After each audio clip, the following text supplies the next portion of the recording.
All right, everybody, thank you, and welcome to the GamesBeat Decides podcast. It's the internet, you're busy, all that nonsense. This is the podcast where we pick some topics and we discuss them and we decide what they mean so you don't have to think about them. I'm your host, Jeffrey Grubb. With me is Michael Minotti, who does not dance. I don't, not really. Sometimes I do. Actually, I can dance all right. I just don't want to dance with you. That hurts. Well, that's true. I have feelings, Mike. You know this. No, In today's episode, we're gonna go over the news. We're gonna talk about Minecraft. We're gonna talk about Overwatch. But first, I want to thank everyone for joining us. You can get more from Mike and me at GamesBeat.com. If you have something to share with us, email the podcast at gamespluspodcast@VentureBeat.com. That's the plus sign in there. If you're watching on Facebook or YouTube, you can subscribe to the podcast on iTunes, Google Play, Stitcher, whatever else. Finally, if you like the show, rate us on iTunes, tell a friend, find a stranger on the street. If a homeless person asks you for a tip, give them some money, and then tell them about our podcast. Is that callous, Mike?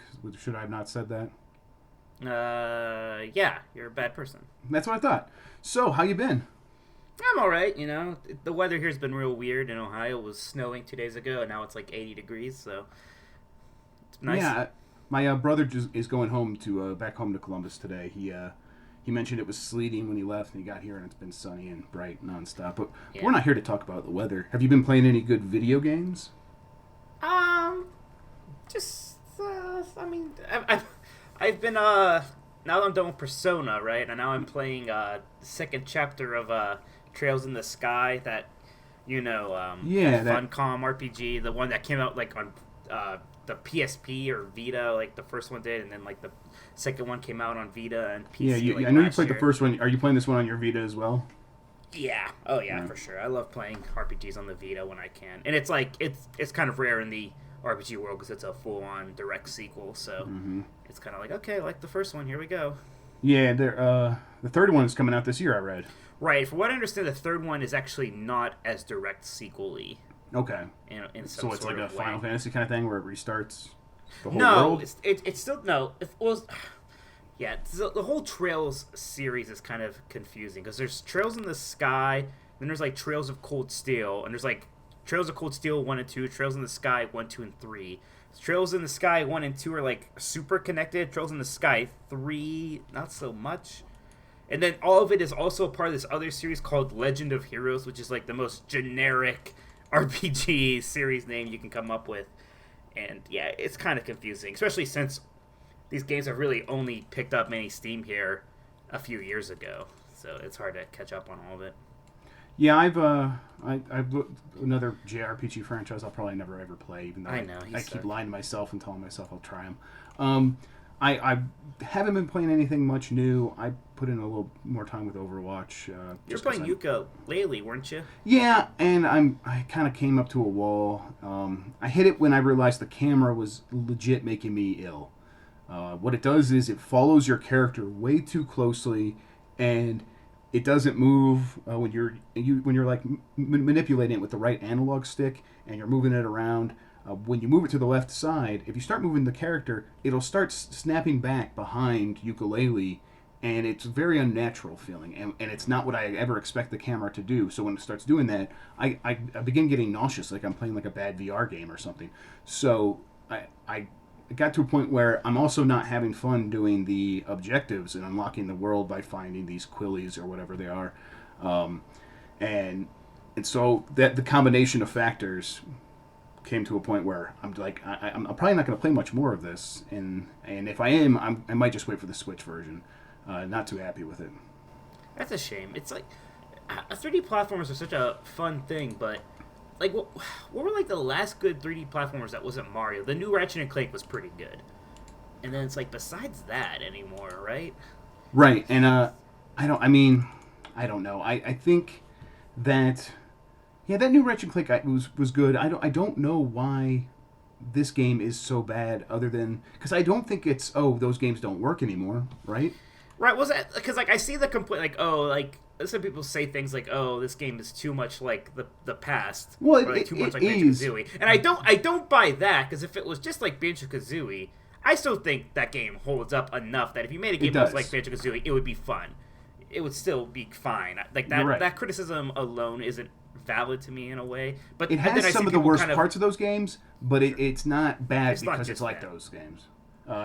So when I've noticed those aspects that have reminded me of Banjo Kazooie in a negative way, it is about buying moves after realizing I need them for other going around doing objectives and coming to a roadblock because I can't move on because I need to go buy the moves, and that did bother me. It's continued to bother me.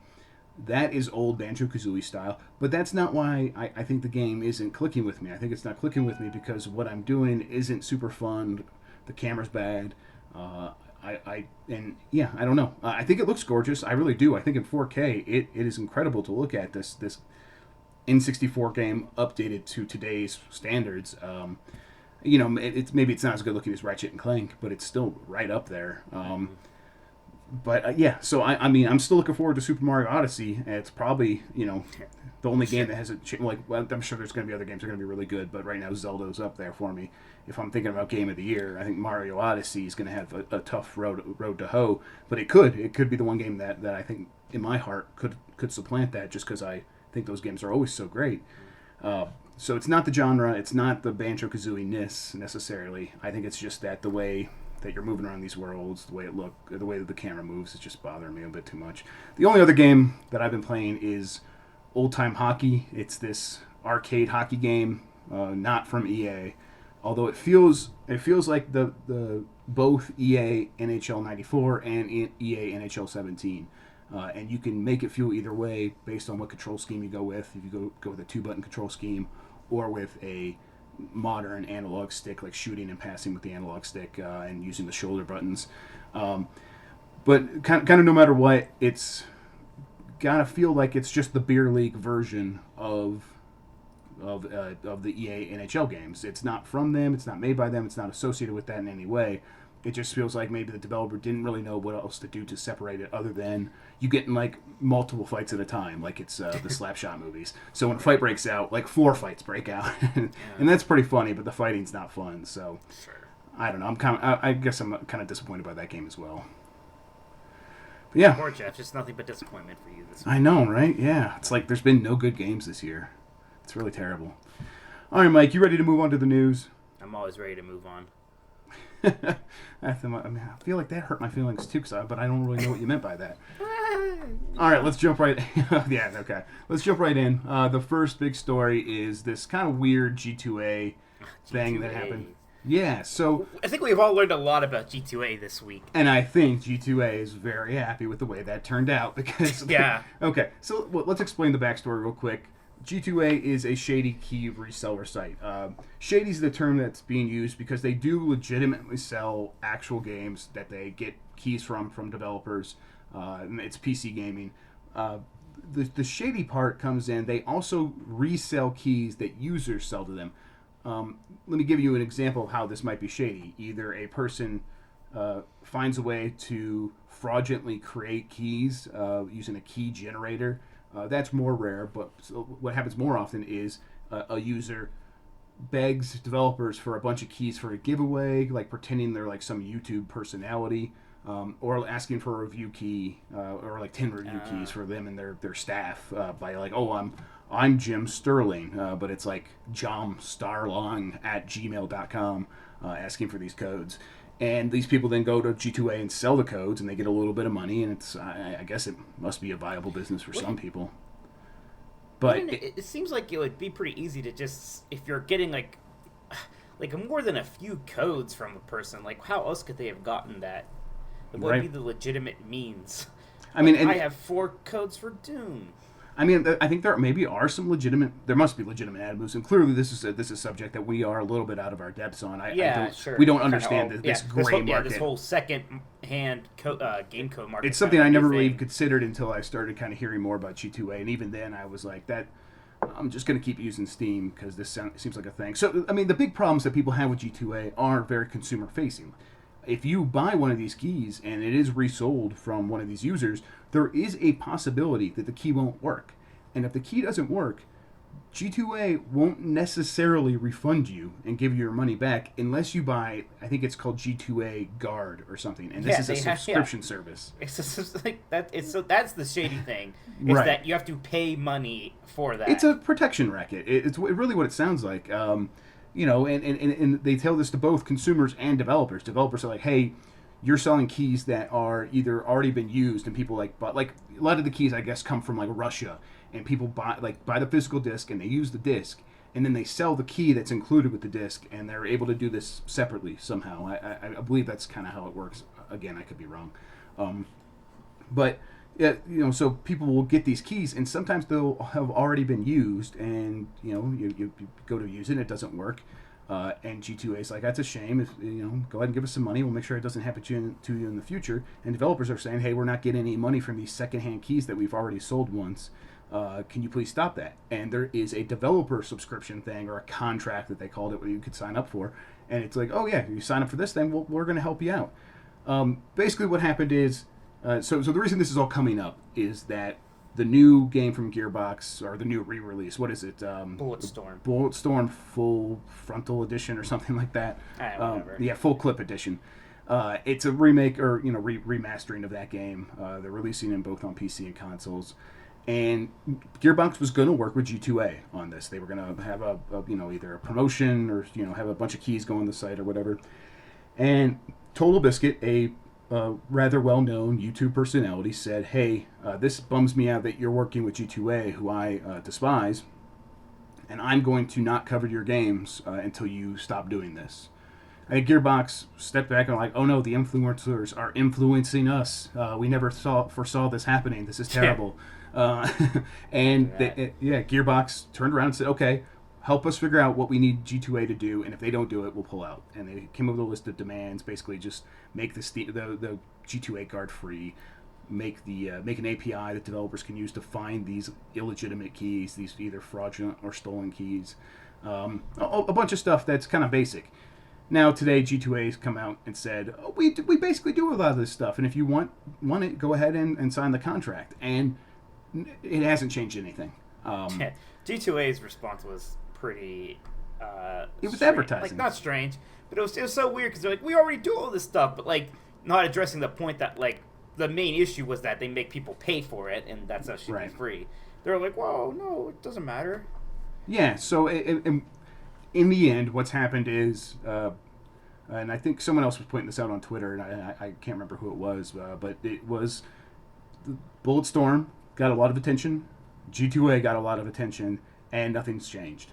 So it was a lot of headlines involving both of these things, both of these products, and G2A is probably in the end going to come out ahead because people are going to always look out for their own bottom line. They're going, oh, G2A is shady, that sucks. But hey, these prices are lower than Steam, so I'm going to go save some money and just because I mean, what are morals when you could save $20 on your automata? And so yeah, I think that's kind of going to be the end result here. It's not the end of the world. But it kind of sucks because it does seem shady, and it was weird because like when all stuff was happening, I'm like G2A. Why do I know that? Then I realized like every Hearthstone streamer is sponsored by G2A, and I guess they very aggressively go after influencers and stuff like that and have them put their logos on their pages and probably give them lots of money for that advertising. I'm sure all these people would be willing to, and I know these people could kind of defend G2A before, which were kind of shaky defenses were. I mean, but it's lame. Basically, if you go on Twitch, you go on YouTube, you're going to see a G2A label on the bottom of the line. Yeah, but it's kind of in the hands of consumers. Just if you don't think this is right, don't do it. But like you said, it is sad. There probably will be a lot of people who. And Total Biscuit, I guess props to him for trying to make these changes. I guess I would say I was a little weirded out because you never know where these guys stand in terms of the spectrum of how they are covering stuff. Clearly, he's not a journalist, but like as journalists, we couldn't say, "Oh, we can't cover Gearbox because they're doing something that they don't." That right? We don't like. Yeah, we don't have that luxury. Yeah, we can't cross that line. That's not how this works. But and he can, and it's. It still makes me. It was a little strange. I think in my head, I just was having a hard time parsing like how that would work. So like anytime a company does something you don't like, you have to stop covering him. But I mean, of course, he could decide how and when he's going to use that power. And it did not take long for him to say that before, like, they Yeah, were it straight happened up calling him. Like, right, exactly. And, yeah, like, but, having hey, a help meeting us with out. them, like, please, what can we do? Don't be mad at us. Right. So it's I don't know. It's an interesting story in that it involves a lot of different aspects of the way the business works today. But yeah, I think that was probably the biggest one. We'll move on to number 2 here that I'm pretty happy about, even though I bought it, but I haven't put any time with it really. Nier Automata has sold 1 million copies. You know what, Mike? You have the tweet in front of you. Why don't you go ahead and read it? What did Yoko Taro? We're so happy to copy and paste this. Yeah, go ahead and just read it. Thank you so much. I can't describe it by my poor English, but thank you. Happy to your face. I love Yoko Taro. So one of the major reasons I ended up buying this game, I mean, I was seeing a lot of great stuff. It's got a lot of great reviews. But Yoko Taro's interviews, and this is the director of Nier Automata, his interviews with, I think, Glixel, and maybe a few other outlets were really good. This guy says some really awesome shit. He doesn't hold back. He's like, yeah, humanity's probably going to have a pretty bad ending. It's like, oh, okay, cool. Just come out and say it. Like, let's enjoy video games in the meantime. Wow. So we're not making fun of this guy's English here. I think this is. Yeah, I think you were the one who put me on the line for that. I know you're in trouble now. So I'm I didn't even want to. You made me. No, but I'm not. Yeah, we're not making fun of it. We're just saying, the guy's happy. He's gonna come out and risk trying to say it in English, and he did. And this is awesome because I think this game probably deserves it. There's been a lot of these games that have come out and immediately have sold well. Where we didn't necessarily know if they were going to catch on. It's Nier Horizon Zero Dawn immediately becoming a massive success for Sony with like 2.6 million in the first month. Nier and Neos and everyone. Yeah, I'm like Neo. Like, yeah. Well, it's weird because this is a sequel, right? To Right. a 2010 game that didn't get a lot of attention. Yeah, I mean, it's definitely the breakout hit for this franchise for sure. Yeah, it's just I kind of love when that happens, right? When you have like the Street Fighter 2 thing happen with these things. Oh, this is another series called this is a spin-off of a series called Drakengard? Yeah, I heard about that the other day. Oh, I do know. I remember Drakengard a bit. How weird. Yes, and how weird. And this is...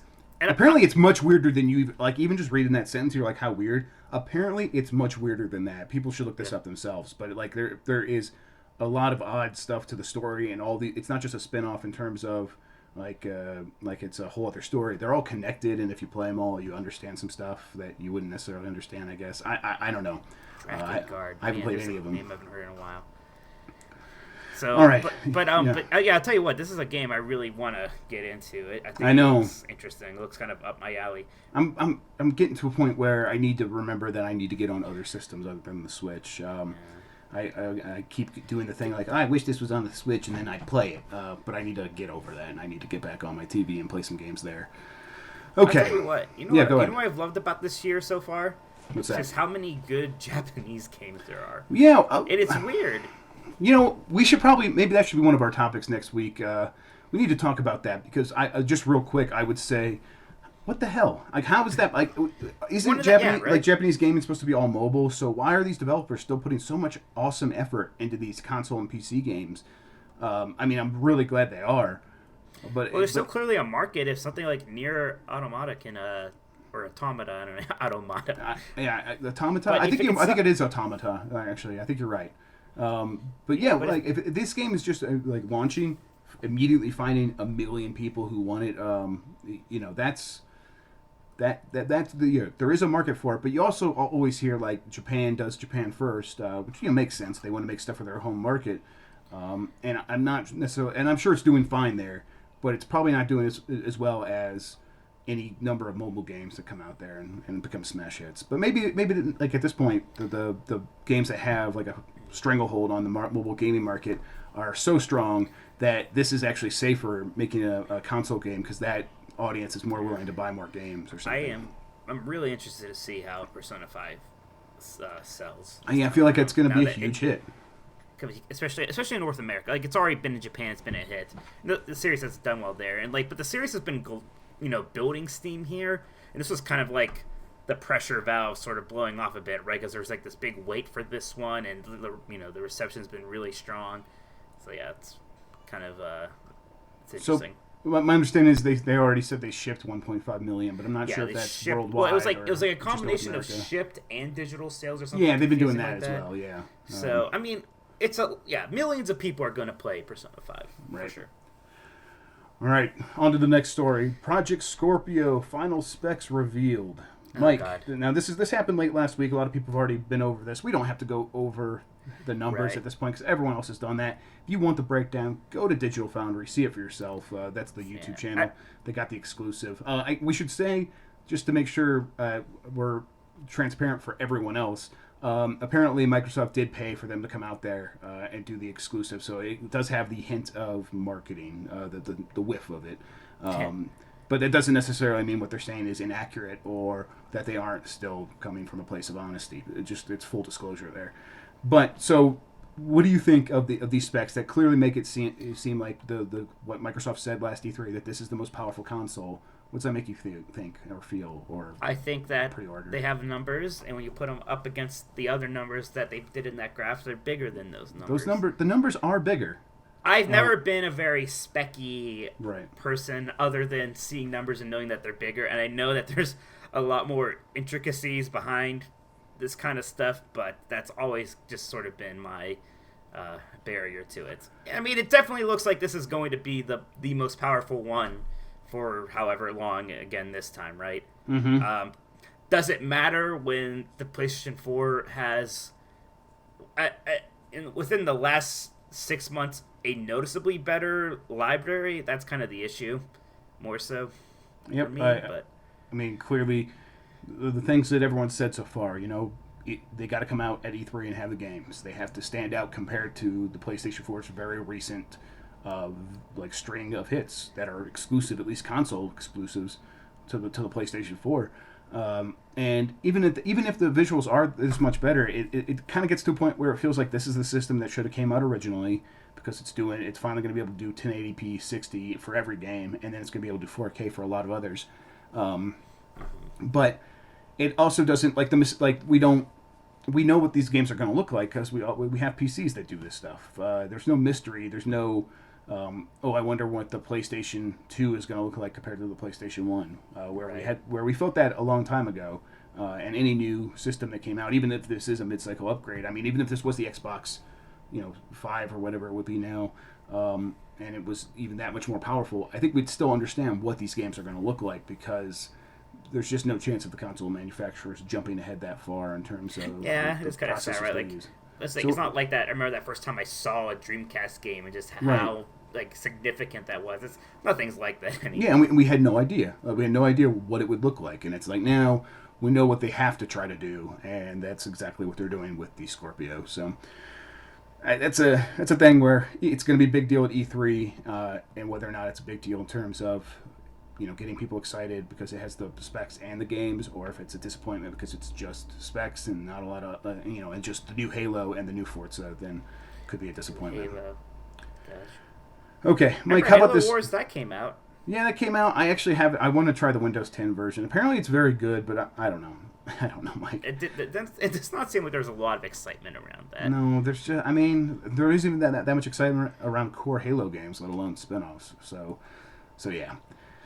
All right, Mike. What do you feel about Persona 5 and getting in trouble for streaming the game after a certain point? Because Atlas is threatened to go after people who stream too far into that JRPG. It's like I get where they're coming from, but it's kind of a misguided thing to go after here. Like, what are you gonna do about it, right?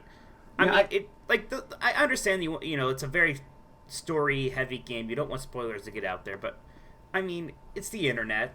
That stuff's just gonna happen. If people want to look for it, they can find it. And also, this game's been out in Japan for 6 months, anyways. Like, that stuff is already out there to some degree. So just kind of doing this and kind of ruffling feathers with your fan base and with the streamer community, it doesn't seem like a good idea. I really loved that in the blog post explaining this, the Americans, Sega America team, they had to come out and explain how this is happening.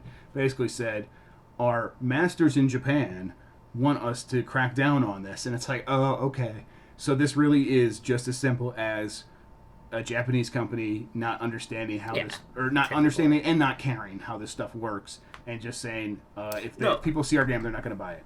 Exactly. It's like they get told about it in a couple sentences. And they're like, "Well, that's bad. We're going to not allow that." Not really understand. Yeah. Like, well, you can't not. Like, what are you gonna do?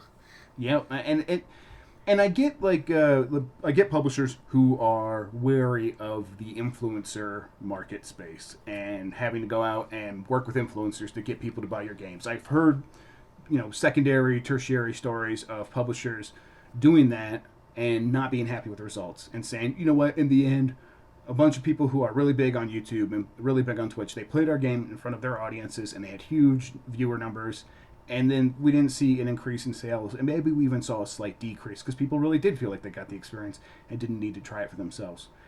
However, the answer to that is not an all-out ban on people streaming the game after a certain point. You're just not. People are going to find a way around. You could do copyright strikes, but there are sites where they won't respond to copyright strikes. People are going to get this video out one way or the other, and it's just not worth it. It's just because, hopefully they come around on this pretty quickly, and it's not like a lifetime ban on this stuff because No. because people deserve to be able to stream these games if they want. That's just how it works now. If you bought the game, you can stream it, and if people want to watch it, they can. Sega shouldn't be able to say no. You can't do that. Like, Right. what part of the agreement is there to that? Like, how could they even? I don't know. It makes no sense to me. I will say that there is some weird embargoes on streaming Tetris, Puyo Puyo Tetris, Right, from Sega. yeah. And so I have that game right now, kind of. I wonder if I can even say that. But I have it right now for the Switch. I've been playing it. The embargo's up later this month. But there's a story mode, and they were very wary about what I'm going to be sharing from the story. Yeah. That's the Puyo Puyo Pop Tetris story. I know, the and developments. I swear, like, even if people do watch that, and even if people would enjoy it if they did it firsthand, no one's going to be buying Puyo Puyo Tetris for the story mode. What the? Like, you play, because you want to play online, you want to play two-player modes with your friends. You're not gonna, it's just so silly. What the heck? But that's Sega. So hey, at least they got that good Sonic account on Twitter. Yes, That's they what they do. have going for them. I like that guy's nice. I met that guy. He's funny. Good, I met Sonic. You met Sonic. You did It's some rare. Sonic teenies with him, yeah. Yeah. Mass Effect Andromeda, patch 1.05 notes. It includes improved lip sync and facial acting during conversations, ability to skip autopilot sequences in Galaxy Map, and more. So this is the big new patch for Mass Effect. I think it could fix some of the very basic issues, but for me, I don't know. This isn't going to be enough. It's going to make a difference looking at the game and feeling like it's a high quality product. We've already seen that they did some work on the eyes for the characters, and they do look better. And it makes it easier to feel like I'm engaged with the conversations that these characters are having. But that wasn't my overall issue with the game. Hearing that they're still going to be putting a lot of work into Mass Effect Andromeda give you any impetus to try it out yourself? No, God. I mean, it's like good on them for fixing it, but it's also like, hey, you're able to fix this stuff in a month and make it look noticeably better. Like, why the hell did this game have to ship? And I know why it had to ship, because you have to get it in for financial quarters and stuff like that. But it's still, bad, and it's cynical, and it still makes a bad product. But it's just, I even before all this stuff, just the idea of Mass Effect again did not appeal to me unless people were going to tell me that it was doing something different or interesting. And it was the opposite of that people said. It's like the same thing, except kind of worse. So it's like, you know what? With all this new stuff I could be trying out, like Nier or Nio or just, whatever else. It's like, I don't... Mass Effect is not there where it's a series I feel like I need to play, right? Like, oh, there's the new Mass Effect, I had to do that. And maybe it was at one point, right, when the trilogy was hitting its stride. Right. But it's like, no, I don't need to play Mass Effect, the fourth one, even if they update it. It is just this thing oh, well, if I can wait for 6 months to get it real cheap and it'll be so much better. It's like, you know what, even then, who cares? I do think it's slightly better than Gears of War Judgment and what was the God of War Ascension. Oh, those things. But only slightly, to me. It does feel like it's in that vein, the weird fourth one. I played it I thought it was very okay, very kind of just barely worth trying if you're very into Mass Effect. And I was one of the harsher reviewers on it. To me, this is not going to fix the problems I have in terms of the mission structure and things like that, and the actual writing.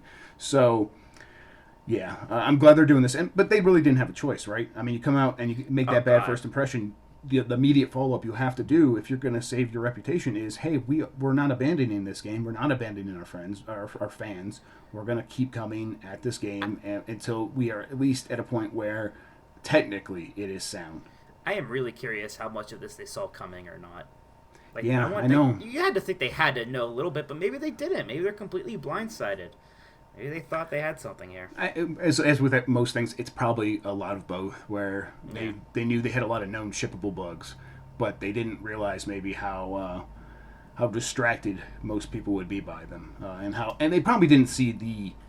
I mean, I think clearly they didn't see the social media memes coming, because no one could predict those ever. You don't realize it's going to take over Twitter for like a couple weeks of all these weird faces and stuff. So that's impossible to predict. But I'm sure they knew people would be a little upset at some of the technical stuff. Okay, last story, and this is one we just kind of hit real quick, and then we'll move on to our topics after we get to a quick word from our sponsors. CD Projekt Red explains their Cyberpunk trademark, and I'm going to actually bring this up so we can go over some of these points. So, the company that makes The Witcher, one of their next big franchises that's finally going to be coming out after being announced years ago is Cyberpunk 20-something or another, 2077. So, in order to protect this game in a legal capacity, the company has registered for a Cyberpunk trademark. Now, this is a trademark. A lot of people thought that this might be them saying no one else is going to be allowed to use this word in other games, and if you're familiar with gaming at all, cyberpunk's a very common idea and terminology. And in the end, what's going to happen is CD Projekt Red's just going to defend itself from other companies and other games that try to make their cyberpunk game look and sound and have the same name as. It's not a copyright. It's not a copyright. That's right. So, let's just read quickly from this. What's all the trademark fuss about? And this is their too long didn't read answer. A short answer would be something along the lines of this. We want to protect our hard work, and we don't plan on using the trademark offensively. It's a self-defense measure only. If you're interested in details, read on, blah, blah. I mean, reading on, they have this, a big, long thing about this, but put simply, they're not going to go after other games that have the cyberpunk word in them, around them, related to them, unless, and this is where it could still be shady, unless the CD Projekt Red's lawyers feel like that this, like what you're doing with Cyberpunk, is an infringement on their trademark. But it's probably not going to come to that. Not a copyright, not a patent or whatever. That wouldn't relate. So there was some fuss about this, and people were getting mad at them. But it's not worth it. It's just typical standard legal stuff. Like everyone's got a trademark for the name of their games. Yeah, I mean, people have gotten kind of touchy about this ever since the whole Scrolls thing from way back when. Right. Remember exactly. That? I mean, and the thing there is that Elder Scrolls company Bethesda actually did use that and stop the game Scrolls from Mojang, the company that makes Minecraft, from coming out with that name. I think. I think it actually did come out with that name eventually. Okay, I think there was. I think there was a threat, and it got there was a out. thing. Okay. So It's called Scrolls. Yeah. Okay. So all right. So it's probably the same things might happen here, where I think CD Projekt Red's lawyers might just say, "Hey, we're aware of what you're doing. Just keep an eye out that you don't cross certain lines, or else we will have to defend ourselves." That still could be an issue. It just isn't inherently a problem, like I think some people thought. Yeah. Sure. All right, Mike, that does it for the news. We're going to go ahead and jump to a break, and then we'll be right back with our topics, where we're going to talk about Minecraft's peer-to-peer marketplace and Overwatch's leaked insurrection event. And we'll be right back with that stuff after this break.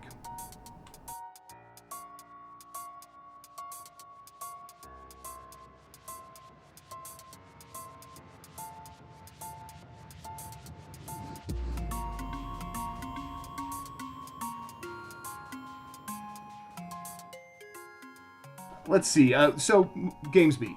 That's what I write for. It's a gaming site as part of VentureBeat, but we don't just write about games. We don't just come and talk to you on the internet. we also have a lot of other stuff going on, including an event coming up in May, GamesBeat Summit. This is going to include some of the industry's most important luminaries on May 1st and May 2nd in Berkeley, California. You're going to hear speakers like Star Wars Gary Whitta, Epic CEO Tim Sweeney, and a lot more, including some of the makers of Call of Duty games from Sledgehammer. They're going to show up, talk to Dean Takahashi. If you want more information, go to venturebeat.com/events for more details. And if you want, also reach out to us on Twitter at twitter.com/GamesBeat, and we can get you a code that may be able to get you a discount. Just ask us about it on there, and we'll let you know what's happening with that. Okay, so I think what we're going to do is we're going to come back from our break after this word from our musical sponsor, which is this dope song from, let's see who did this. It's a Mega Man remix from ABS RDST. So thanks, guys, and we'll be right back.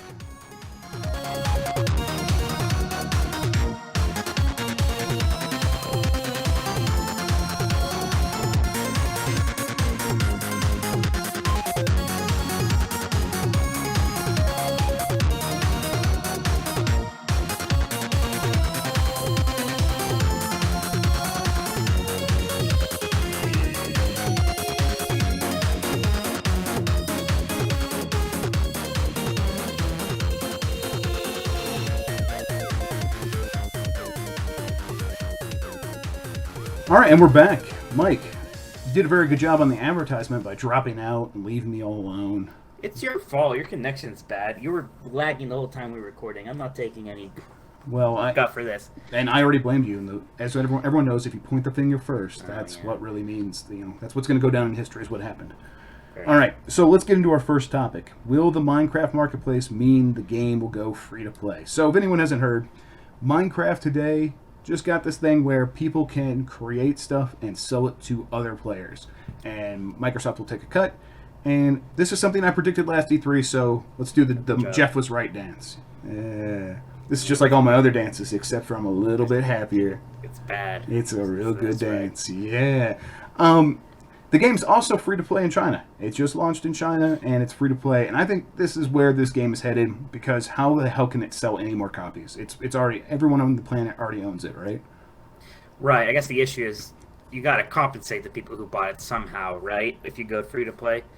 Yeah, I think, especially something so. That's sold this many, and I don't know what that is, but there's got to be something. I mean, it's possible they could do like a free to play version, like the light version, where people who bought it get all the stuff early still, but the free-to-play version gets updates maybe a little bit slower or something. I guess maybe that wouldn't work because they probably want to keep everyone together. But there's ways to do this. But I mean, to me, it still seems inevitable, right? Like there's not going to be a situation where it doesn't go free-to-play because there's so much money they can make from that. I guess. I mean, Minecraft has become such an enigma to me that, like, it was something I did understand at one point, and somehow I've gone, like, half circle and don't understand it now. It's kind of resilience and continued popularity, and it's like it like I'm always getting updates. It's changing, and there's somehow there's a PC version and a Windows 10 version, and they're different. Yeah, and it's like I'm like, well, okay, yeah. It's just I don't know. The whole thing is game's confusing to cover anymore. Yep, definitely. But like this kind of makes sense, I guess. I mean, it's clear that Microsoft is trying to do something with it, and you're right. It is hard to track and understand exactly where it's headed. I mean, but they've sold more than 120 million copies now at this point. A lot of those are on the PC, a lot of those are on mobile, and a lot of them, are on console. And I'm sure they are going to get to a situation where people continue to keep buying them on each new system. But what they're trying to, so you said, what are they doing with this Windows 10 version and a PC version? So the reason they have the Windows 10 version is that is from the same fork as the mobile game and the console games. And they're trying to bring all those together while the old PC version still remains its own thing. And with this, by bringing it all together and having parity in terms of updates, what they can do is enable cross-platform multiplayer, so people can all get online and play with each other. And if everyone's online and playing with each other, selling things to each other. Yeah, it gets to a point where you want to start showing off your stuff, and you want to have the coolest, neatest things. Now, last E3 they also did this thing where they opened up Minecraft and enabled people to edit it themselves with very simple tools using like the JSON files, I think they're called. And they showed this in a demo to me at E3 where they took the base game and they started from scratch, and using Paint to create new skins, and by making a few simple edits, they turned existing mobs, existing enemies into UFOs, and they turned other mobs into aliens, and they changed the color scheme of everything. In a couple minutes, they had the game looking like a completely different thing. It was still still the blocky graphics, but it looked like an alien invasion game instead, and they changed the way that the characters behaved. And to me, so it was clear that like, okay, this is going to be cool for a lot of people, but the end goal here, obviously, is that yes, this is easy, but for most people, they're still not going to end up ever going into JSON files and making edits, even if it is this simple. And so the reason you do this is to create a huge base of people who are creating content, and the way you incentivize them is by enabling them to sell that on a marketplace that Microsoft controls, takes a cut of, and boom, that's how you start making a ton of money off Minecraft over a long period of time, well into the future.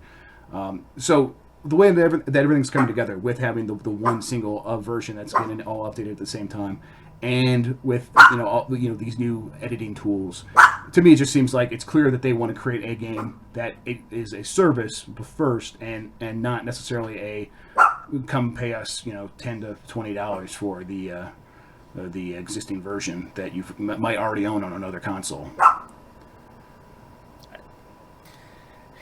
See, I'm just like more confused. Like, I just don't get it. Think of like the kid that already asked his parents to buy it on like the cell phone, and let's say he wants to switch to a new platform. They're probably gonna be like, no, you already own it, and so by making it free to play, he could just jump onto this new system, continue to play it. In the other case, he might have fallen off and stopped playing the game because he can't go on the platform he wants to. Always the one where he's having the most fun now, the one that he's carrying with him at all times now. So by making it free to play, the audience doesn't shrink, and it increases that player base to sell these items to. It just seems, it is the path for Microsoft.